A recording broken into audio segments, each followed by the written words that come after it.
I have the honor of introducing my guest for today's show, the reigning NCAA tournament most outstanding player, helping her UConn team to the 2025 national title. She is now a super senior, pursuing both her MBA and another championship. A former Gatorade National Girls Basketball Player of the Year, she got her first college scholarship in 6th grade. That was when the offer started. Host of the brand new podcast, Fudd Around and Find Out, the People's Princess. It's Azzi Fudd. Earlier today, I interviewed Candace Parker, and we were basically matching, but I'm not matching the People's Princess. You are really bringing that name home right now. Before we even start chatting, we've got a trailer for your new podcast, so let's show everyone a little bit of what you're going to get into.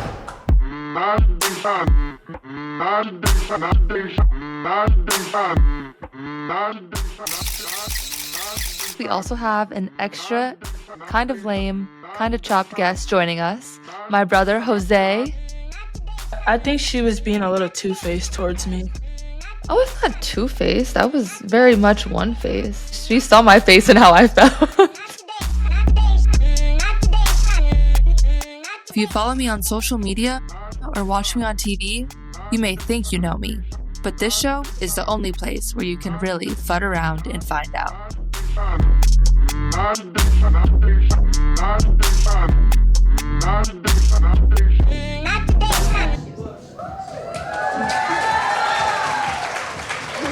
I just love that podcast photo. That's so cool, and it totally draws you in. I'm so excited to talk about the podcast, but first, let's just talk about your championship summer. What's been the most fun thing you've done as a champion? Oh my gosh, I've done some incredible things, but I feel like just waking up every day and being like, I won a national championship, like nothing tops that. Yeah, I mean, that feels pretty good. Except for, so does, like going on cool shows and meeting celebrities. Have you gotten to do some of that too? When I was in New York, we went to a Broadway show, or first we went to dinner at Say Less. Yeah, shout out Say Less. And we got to meet Alicia Keys. And then she invited us to her Broadway show. So that was really cool. Incredibly cool. Yeah, it was hard to keep my chill. Yeah. But I did. Yes. Is there a celebrity that slid into your DMs or sent you a message after the title that you were particularly excited to hear from? Ooh.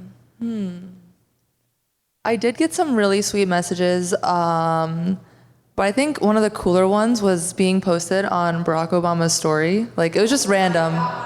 I wasn't expecting it, and he didn't send a message or anything, but just to see that was really cool. It's nice to know he's watching. Yeah. And he should come to a game, yeah. You're like, Barack Obama knows who I am. Exactly. Did you get to hear from your namesake, Jennifer Azzi? She did reach out, I think. I'm pretty sure she reached out. Hard to keep track. Yeah, I'm really bad with, Tell us that story about being almost destined for basketball greatness from the moment you were given that name. Yeah, seriously. So Jennifer Azzi was my mom's favorite player growing up, and she met her one time at some All-American camp, and right away she was like, if I have a daughter, I'm going to name her Azzi. Kind of just stuck with her, and I'm really glad she did. I love my name, so thank you, Mom. Thank you, Jennifer Azzi. But yeah, I mean, both my parents are coaches. They both played college and professionally, so I grew up in a gym, grew up with the name. It was meant to be. Was there ever a moment when you were a kid where you were like, that's enough basketball, or I don't feel like doing it today, or was it always something that you were into just as much as they were? I actually didn't want to start playing basketball. Like I said, they coach, so I grew up going to tournaments, watching them coach, and I didn't want to play because I saw the way that they yelled at their players, and I was like, I don't want to be yelled at. So they made me start playing, and then once I started, I fell in love with it, and I was really bad at first. I liked it because I liked my friends and my teammates. And then when they were like, let's get extra shots up after practice, I'd be like, why? And then I learned to love the work and everything you put in. So it took a minute, but I love it. Something tells me you were never bad. I feel like that's when supermodels are like, I was so awkward growing up. And you're like, no, you weren't. Something tells me you always had it. How long did Coach Geno Auriemma allow you to celebrate before calling or sending a text about what to work on next? He actually, they were very chill. All the alums always told us, when you win a national championship, you're going to see a different side of them. And that's kind of what it was. We went in and did stuff, but there was no, usually or in the past, we've lost and like the next week we're back in the gym because that's what we want to do.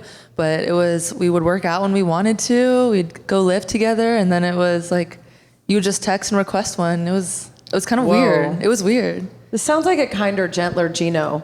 And I have to say, we had him on the show, and I was expecting more of the gruff old man kind of guy that you hear about, how tough it is to play at UConn and the standards that he set. And he was so kind and nice and fun and easygoing. And I do think I've heard from players who played for him back in the day that he has gotten a little bit different as he's aged. What do you hear from the alums about the Geno they got versus the one you're getting? Oh, they have some great stories. But they definitely say that he has gotten a little nicer over the years. They tell like horror story practice stories, and I'm just grateful that I didn't experience that.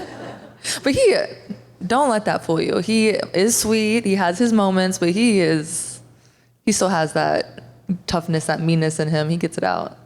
Yeah, he said he's had to adjust as players have adjusted. And there's a lot of conversation about that players back in the day, right or wrong, and in some cases wrong, we're used to the kind of coach that just screamed and screamed, and that young folks these days are like, no, we're good.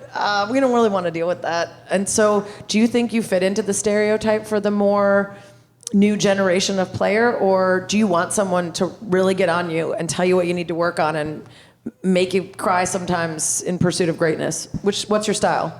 I definitely want him to get on me, and like that's how I was raised with my parents coaching me. They did yell at me even though I didn't want that. So that's what I like. Like I want someone I need that criticism, tell me what I'm doing wrong, tell me how I can fix it, what I can get better at. But he doesn't yell at me a lot, which again, I won't complain about. But I definitely do get a little bit easier than some of my other teammates. Well, and also like the coaches that want the most for you and that are in tears when things go well are the ones you want to work the hardest for. Because you know it's that they care and they want to see you be great. This season was a huge one for UConn. Before you ever won it all, there was so much pressure already on the team. And there was a lot of conversation in particular about trying to get Paige Bueckers a title before she graduated. This idea that she would be the most decorated and celebrated player at UConn who didn't end up with a ring before she left. Is that something y'all talked about openly? Like, we got to win this for Paige. Let's address this in the locker room. Or was it more of a just elephant in the room that no one wanted to say out loud, but everyone knew, like, we really want to do this for ourselves, but also for her in her last shot?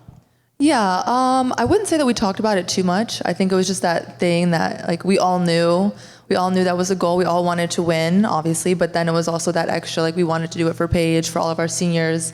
It was their last go around at it. So that was definitely the added, like, we are such a close team that we want to do everything for each other. And so we wanted to win, but it was even sweeter getting to do it with them, for them. Yeah. Did you have any thought right after you won to like, ooh, should I just leave right now on top? Was there any part of you that was like, oh gosh, now I got to go back and try again? No, honestly, it was like, it made me more excited to come back to do it again. So I think getting a taste of what that felt like, what that was like, it was like, okay, we need to do this again. We need to make this happen again. And honestly, I can't imagine being like, I don't really want to play with Sarah Strong another year. Yeah, I mean, that was on my con list of staying, was like Sarah Strong for another year. Oh my gosh. Deal with whatever she's going to bring in a second year. You will be back for one more season and a chance to go back to back. I'm sure you've heard about the, championship hangover, how hard it is to be hungry all over again, to want it as badly once you've already won. How do you prepare yourself as the leader of next year's team to make sure that those who already have one championship want another one just as bad? Yeah, I think that our team is super special in a sense that everyone is super motivated by themselves. And I mean, you have to have that just to be at UConn. But you can tell just in our summer workouts, you could tell we won a national championship, but in May, they were putting in work on their own. We came back in June and we had some really great summer workouts. So it was really motivating to get that kind of sneak peek of what the team's going to look like. But I think having everyone on the same page that's motivated, that's locked in, not letting the details and the little things get brushed under the rug, we're addressing it. So I think we have a really good foundation. And those folks that are coming to start next year, are they already in the mix in terms of Geno sending them workout plans and things like that, or does he sort of let folks close out their high school years, focus on the stuff that they want to do there before getting to campus? Yeah, like all the incoming freshmen were with us on campus in June. So it was really fun to get the new people in and see their personalities and how they mix with us. Is it nice to be the big dog by yourself, like the real OG on the team now? Because, Paige, obviously, you guys had both been there a long time and fought through various injuries and had these great stories to get to the championship game. But with her now on to the W, you're the queen bee. Do you like that? It's weird. It's weird being the oldest. I don't know. Like, I feel old. Like, freshmen are coming in, they're 17, and I'm like, ugh. They're talking about all like the high school slang and brain rot, and I'm like, we're not that much apart, but it feels like it. But it's gonna be weird not having her, obviously, but it's gonna be fun, and I'm super excited for what this year is gonna hold for me. You think you feel old now. Let me tell you, girl. So in addition to pursuing your MBA, trying to get another title, you're starting this podcast, Fudd Around and Find Out. What can we expect? Tell us what you want to talk about on the show. Yeah, I'm super excited. And I'm excited because I think it's just a way for people to get to know more about me outside of what you see on the court. Get to know like what my day-to-day looks like, some stuff about my family, my teammates. We'll have different people on. So I think it's just going to be fun. It's going to be light. I hope people enjoy listening to it. But yeah, like, really just going to get to know more about me. Are there podcasts you like listening to that either you're drawing inspiration from or you just are like, oh, that's fun. Like maybe we'll do some of that, some of this. I like Cameron Brink's podcast. I like her a lot. But you have a podcast. Do you have any tips for me? Good Game with Sarah Spain. Everyone's already subscribed. She's got merch on. She's a slice. Our listeners are called slices. I like that. Don't steal that. I won't. I promise. It also wouldn't make sense for your show, but still don't steal it. Do you have any suggestions for me? Any tips? I would say just be as authentic as you can be, because everybody is there because they already love you and just want to know more. And letting people in on stuff that you might even think is boring, actually people will love to hear about. Like, what are practices like, and how are you balancing everything at school, and what are your friends who aren't athletes like on campus, and do you sometimes wish that you could just do what they do and not have practice every day and all the demands of sports? Like, it's surprising how much people just want to hear what the real stuff, even if it doesn't seem that exciting to you. So, all right. And also, like, use Paige and all your fancy friends to bring all the other athletes on. Like, this podcast, Sue Bird was the one who reached out to see if I wanted to do it, and I was like, okay, but I get your Rolodex, right? And I haven't fully used it, but I intend to. So make sure you use all your fancy friends to help you book guests. That's my other tip. What are some of your favorite things that you want to share with fans that they might not know about you? Things you're into, like TV shows and movies, or food, or fashion? Yeah, I do love food. I love to read. I'm kind of getting into fashion, so that would be a fun thing to talk about. But like, really, I plan on being all over the place, from practice, class, my friends, my non-athletic friends, my NARP friends, really everything. Yep. It feels like also the name Fudd Around and Find Out, every episode you could have some sort of example of someone who fudded around and found out. We're going to have something like that. Okay. Okay. All right. I like that tease. Also on the fashion side, I was talking to an NWSL player recently, Ali Setnor, and she was talking about how exciting it was for the for the U.S. Women's National Team Players Association ball that they had a stylist come and just put racks and racks of clothes out, and she could pick anything. And it was her first time really experiencing that. So I know you said you're just getting into fashion. I think people would love to hear stories about whether you're getting sent clothes to try on and wear, or whether you're kind of learning what your own personal style is with the help of people, because it's such a huge part of women's basketball now. Is that something that feels natural to you, the intersection of basketball and fashion, or are you having to sort of like kick the tomboy part out and embrace the other side of yourself? Yeah, I definitely wouldn't say natural. I mean, I wore a skirt last night and a skirt today for the first time probably since my high school uniform. So like, I'm trying to branch out, trying to do more. I love dressing up and doing that, but the whole like picking out clothes and figuring out that is where I need help. So like a stylist, some of my teammates love fashion, so they'll help me. But I do really want to get into it more because it's fun. It really is. It is. And I think also like the way that women athletes are now able to sell things, be great, advocates for brands and outlets is because they're so authentically themselves, and we really believe what they're telling us they like and care about and watch and listen to and wear in a way that I think like standard influencers, we're just kind of not buying it anymore. Like I don't believe most of the people on the internet when they say they use something. I'm like, okay, we got paid for this. Whereas female athletes, I'm like watching them play 2 hours with their makeup staying, and I'm like, okay, well there's an ad right there. Like what is on your face? Let me go get that. And same with fashion. I think there's such an authenticity and realness to female athletes that whatever they're wearing, we're like, okay, we want that. So it feels authentic in a way that I think back in the day when athletes were like overly sexualized or were forced into a role that didn't feel authentic, we didn't buy it. And now there's representation of all kinds across every single part of women's sports, and that's making for a lot of opportunities. And you have had a lot of opportunities with brands already. How do you balance all the demands from different sponsors and brands that you work with already? And how do you decide which ones you want to say yes to when you get new offers?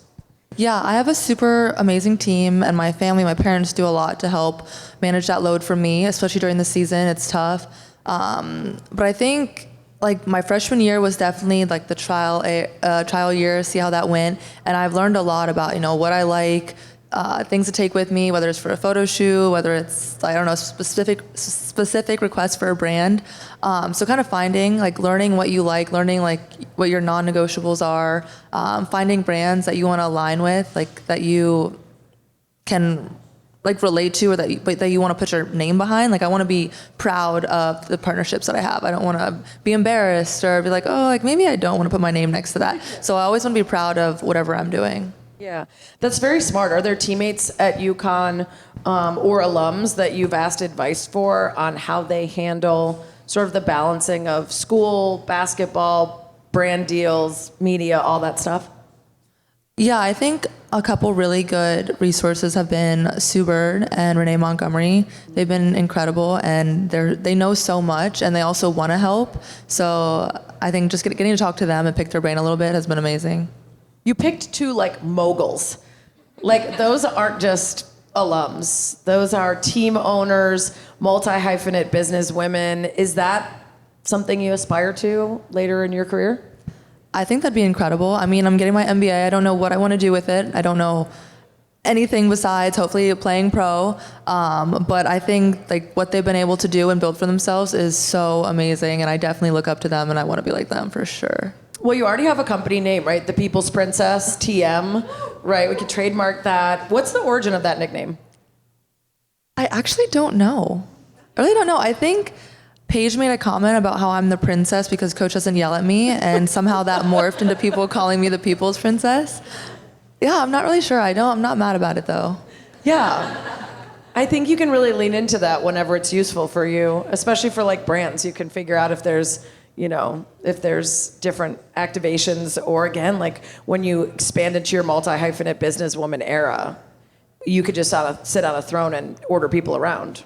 I like the sound of that. Yeah. All of your minions. You were at an ESPNW summit back in 2019. You were part of what we call Voices of the Future, which is all up-and-coming youngsters that we think one day might have a future. And honestly, it felt inevitable back then that you would be sitting here, a national champion, on your way to the W. Has there ever been a moment throughout your career from being a youngster to now where you doubted that, where you felt like, I'm not going to make it, or you had fears that the hype was too much? Definitely, and I think both of those times were when I was hurt, coming back. I had a moment this past season where I even doubted myself, and not like coming back beginning of the season, like mid-season. Like it was like January, February, and I'm like second guessing everything. I'm like, you had a couple of shooting droughts. Yeah, but it was like, I don't know, but like just having those moments, and like I feel like it really grounds you, like it really makes you reset, take a step back, look at things, and like, okay, like take a deep breath.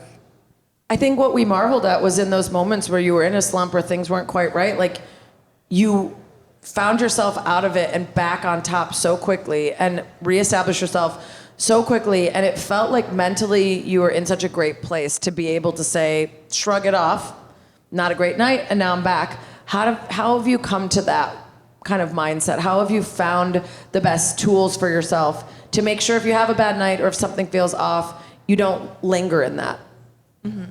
Well, first of all, I have an incredible just support system around me with my teammates, my family. I also started talking to someone. I started talking to a sports psychologist, and I think that's been the biggest game changer this past year for me. Just like learning how to, like as an athlete, like you're always told to push through, and so you do, but being able to talk about these things and figure out different strategies to be able to bounce back a little bit faster. I think that has been just the biggest thing for me. So to be able to, not let those things bother me as much, let them roll off like next one's going in, but really believe it. What are the tools? Is it mantras, meditation? Is there anything in particular that in those moments of doubt you go to? I did have a couple mantras, but it was like setting my intentions before games. Like I would go in my notes and I would like remind myself of things, what I wanted to do. Staying present was a big one. Yeah. And I think the opposite of that is interesting too. You have accomplished so much at such a young age. I love that you're like, yeah, I'll just get my MBA. I don't really know why yet, but I'll figure that out and then I'll use it for something while I'm dominating the world in many other ways as well. Which is just so impressive for someone your age. How do you stay humble when necessary? How do you make sure that the main thing stays the main thing, where you know that hoops is what got you here, so you gotta keep hooping and keep being great and keep working to keep it going? I think a big reason for that are my parents. They raised me that way, being humble. I've never been one to brag or want to be in the spotlight. Like, I will hype you up till I die. I don't need to get the attention. But I am very aware that, basketball is what got me here. That's what's allowing me to do these incredible things, meet these amazing people, be here with you. So being able to keep that the main thing, but also like use that to my advantage as much as I can by having a podcast, by being here with you, by doing all these cool things. But I think like my parents, they will never let me, if I ever I missed a workout this morning and my mom is not happy. So they'll make sure that the main thing is always the main thing. All right, mom and dad, we cannot do wind sprints in these shoes, okay? So don't get any ideas. The exponential growth of women's sports is so exciting, but it does bring with it some unsavory things. That includes gamblers who are gambling on women's sports and reaching out to the women who, had a bad game and they didn't hit their parlay, or folks who send toxic messages to the opponents of their favorite players. How do you stay grounded and not get overwhelmed by the number of people watching your games and invested in the outcomes? Well, for me, when I play, I always get nervous, but I think like taking a minute before the game or even like at halftime to just like look around the stadium and appreciate, like sometimes like you're just going through the motions. Like we're used to having a big crowd. It's amazing. But being able to really take in like, oh, like there's 15,000 people here who paid for tickets, like took the time out of their day to come to this game. Like that is special. And I will always be grateful to have that. But also, yeah, fans are crazy. Like I've had teammates, I don't really check my DMs and stuff from random, well, sometimes I do, but that kind of thing. I've had teammates get death threats after we lost last year, or whatever in the Final Four. And people people are not okay. They need to have their phone taken. Agreed. Yeah, but what do we do about it, right? There's so much conversation around it, but the behavior of so many people doesn't change. So you have to have your own way of navigating and your own approach to it. And everybody is different. Like some people literally, like you said, don't read any comments. Some people read them, but are able to kind of file them away as like, I didn't ask that person for their opinion, so why would I give their opinion any space in my head? What's your approach? How do you figure out how to like interact with fans or read the things you want to read without letting it get you down? Yeah, I love interacting with fans. When I see messages like that, it's like these people are hiding behind their screens. They couldn't live a day doing what I do, and I'm fully aware of that. So knowing that the people around me in my circle are the only voices and opinions that matter to me, I think that's where I don't let that stuff bother me. Period. Look at that. You're ahead of the game. So we saw Paige Bueckers in the trailer. Can we expect her to be an early guest on the pod? Oh, for sure. Yeah. Remember, I got to use the people around me. Yeah. What's that? So I have to use the cool people around me. Yeah. That's what I'm saying. So you're already taking my tips. Wow, Yeah. look at that. Fast learner. Do you want to be on my pod? 1,000%. Okay, perfect. Yeah. Get 2 people on my pod. Let's There go. we go. Well, who else do you want to get on? Let's hear some dream guests so that we can have all the important folks in the room that might know them hook you up. Well, I'm going to get Alicia Keys on the pod. Obviously. I'm going to meet her again. I'll add that. Your BFF. Yeah, my BFF for besties. Yeah. Barack Obama. Exactly. Excellent suggestion. Yep, your other BFF. I don't even know. I want like everyone though. Also, I do have a super amazing co-host, Ashanti. She's in here somewhere. So Shout out to Ashanti. Yeah, shout out to There she Ashanti. is. it's gonna be a lot of fun. I'm really excited, and we're gonna have fun when you get on the pod too. Awesome. Tell us about Ashanti. We kind of just met. Not So that it long was ago. a podcast setup. Yes. Okay. But I really like her. Okay, first date go well. Yes, first date went very well. She's got great energy. I think she's gonna bring all the vibes to the show. Cool. I'm I a little love more on that. the mellow side, so she's gonna. Good. Okay. She's ready. Sugar and spice. Yes. Okay. So you don't have that many ideas for dream guests yet, so we need to fill those in for you. I would like you to get all the Hall of Fame basketball players that came out of UConn. Just start there. That's nice and easy. And then do you want folks outside of basketball? Do you want other athletes or celebrities? I do. I want everyone.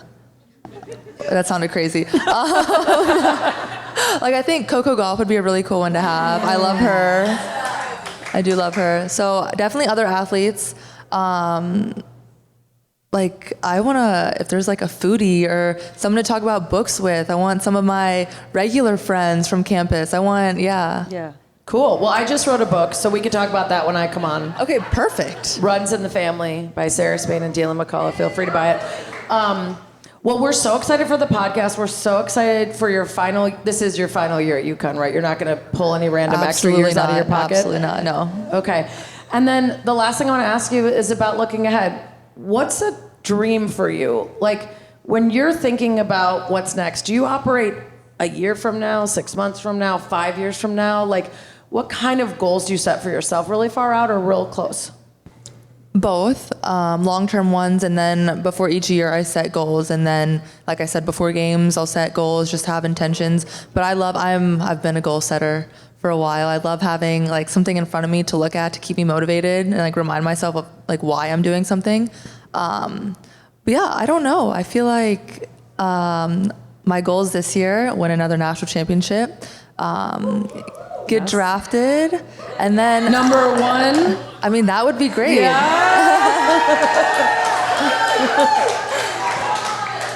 But like I said, I'm getting my MBA. I have no idea what I want to do, so I'm kind of just hoping that, I don't know, I'm going to meet someone super cool like you, and Yeah. I don't know, Perfect. or go from there. Well, if things work out, if you're like, I don't know, Sue Bird, you won't have to figure that out for like 22 years. You can wait a long time before you have to be the business. I was going to say the bitch word. Sorry, your parents are here. I feel like I'm, have to be careful. They might make me run wind sprints. Last question, because you said it. Are you a vision board girly? When you say you're looking at your goals to see them, or do you mean you just write them down? Writing them down. I'm not a vision board girl. No vision. Okay, well, No, but that now can be I what feel we like work I on should. together. I kind of want to now. Yeah. Okay. Okay. Everybody send Azzi your vision board ideas for her, what you think she should put on there for the next 5, 10, 20 years of greatness. It was so great to catch up with you. Everybody subscribe to the pod. The trailer is out now, so you can hit follow. Azzi Fudd. Thank you.